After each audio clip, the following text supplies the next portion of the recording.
Good morning. நான் உங்கள் maths teacher பேசுகிறேன். All of you welcome to our maths ma'am TNPSC class.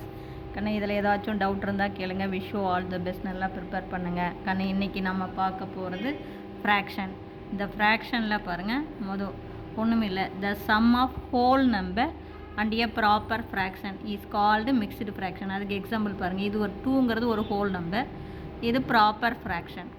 Numerator சின்னதாக இருக்கணும் சாமி.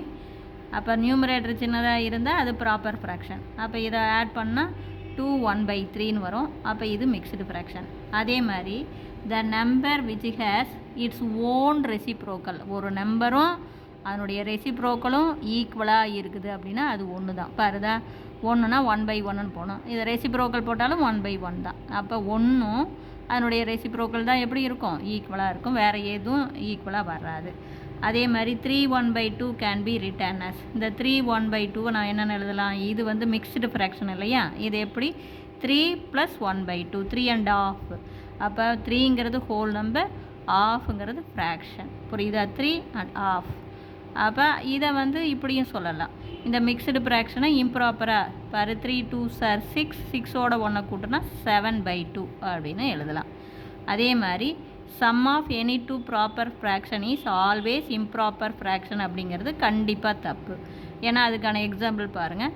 இப்போ 1/7 அப்படிங்கிறது ஒரு ப்ராப்பர் ஃப்ராக்ஷனாக பாரு, நியூமரேட்டர் சின்னதாக இருக்குது. இதுவும் பார் 2/7 அப்படின்னாலும் நியூமரேட்டர் சின்னதாக இருக்குது. இதை கூட்டுனா 3/7 ப்ராப்பர் ஃப்ராக்ஷன். பார்த்திங்களா, அதே வந்து நல்லா பார்த்துக்குங்க. 3/7 இது ஒரு ப்ராப்பர் ஃப்ராக்ஷன். 6/7 இதுவும் பாரு, நியூமரேட்டர் சின்னதாக இருக்குது, டினாமினேட்டர் பெருசாக இருக்குது. இதை கூட்டினீங்கன்னா 9/7 காமனாக எடுத்துக்கணும். கீழே ஆட் பண்ணிடக்கூடாது சாமி. எப்பயுமே ஆட் பண்ணாலும் சப்ராக்ட் பண்ணாலும் கீழே காமனாக தான் எடுத்துக்கணும். மேலே தான் ஆட் பண்ணணும் அல்லது சப்ராக்ட் பண்ணணும். இப்போ பாரு, இம்ப்ராப்பர் ஃப்ராக்ஷன். ஆக மொத்தம் ப்ராப்பர் ஃப்ராக்ஷனை ஆட் பண்ணால் ப்ராப்பர் ஃப்ராக்ஷனும் வரலாம், இம்ப்ராப்பர் ஃப்ராக்ஷனும் வரலாம்.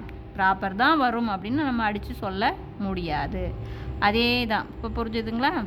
அதே the reciprocal of improper fraction is proper fraction. எல்லாம் கவனிங்க. ரெசிப்ரோக்கல்னால் தலைகீழி.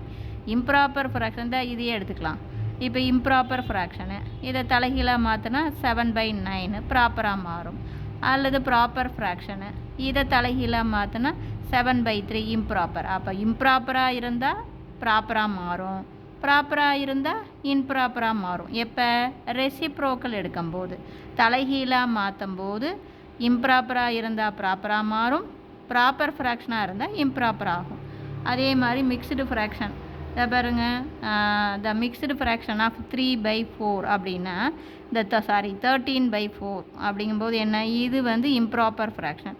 இதை மிக்ஸ்டில் எழுதணும்னா என்ன பண்ணும், 13 4ஆல் டிவைட் பண்ணணும். 1 4 is 4, 2 4s are 8, 3 4s are 12. அப்போ 13 4ஆல் டிவைட் பண்ணும்போது 3 4s are 12, ரிமைண்டர் 1. அப்போ ஹோல் நம்பர் நமக்கு 3, ரிமைண்டர் 1/4. அவ்வளோதான். அதாவது இது கோஷன், இது ரிமைண்டர், இது டிவைஸர். நமக்கு வகுக்கும்போது கிடைக்கிற ஆன்சர் 3. மீதி 1 4ஆல் என்ன வகுக்கணும், அவ்வளோதான். 3 1/4. புரிஞ்சுதுங்களா? Wish you all the best. Thank you.